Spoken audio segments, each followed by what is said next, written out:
Second টাইমে যারা preparation নিবে এইটা কিন্তু আসলে তাদের কিছুদিন আগে একটা অ্যাডমিশন টেস্ট গেল, সেক্ষেত্রে আরেকটা প্রিপারেশন নেওয়ার ক্ষেত্রে এটা তাদের জন্য একটা নতুন সম্ভাবনার দ্বার খুলে দেয়, নাকি এটা কোনো চ্যালেঞ্জ যেটা আসলে তারা সম্মুখীন হতে যাচ্ছে?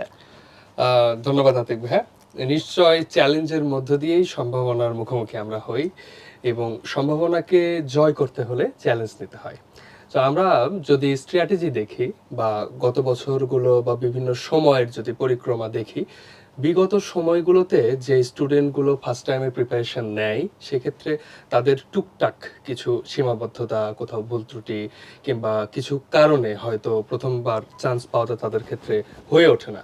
কিন্তু তারা যদি এই চ্যালেঞ্জ হিসেবে নেয়, তাহলে কিন্তু এটি সম্ভাবনাতে রূপান্তরিত হতে পারে। হ্যাঁ।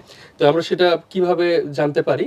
যেমন ঢাকা বিশ্ববিদ্যালয় এবং জগন্নাথ বিশ্ববিদ্যালয় ছাড়া বাংলাদেশের প্রায় সবকটি বিশ্ববিদ্যালয়ে কিন্তু সেকেন্ড টাইম পরীক্ষা দেওয়ার সুযোগ আছে। আমরা সবকটি বিশ্ববিদ্যালয় বলতে গুচ্ছ বলছি, এবং প্রথম দিকে আমরা যদি জাহাঙ্গীরনগরকে রাখি, তারপর আমরা চট্টগ্রাম বিশ্ববিদ্যালয়কে দেখি, রাজশাহী বিশ্ববিদ্যালয়কে দেখি, সাস্ট দেখি, এবং বিউপি সহ গুচ্ছের সবগুলো বিশ্ববিদ্যালয় কিন্তু সেকেন্ড টাইম ভর্তি পরীক্ষা দেওয়ার সুযোগ আছে, এবং সেক্ষেত্রে সিট সংখ্যা প্রায় 10,000-এর মতো।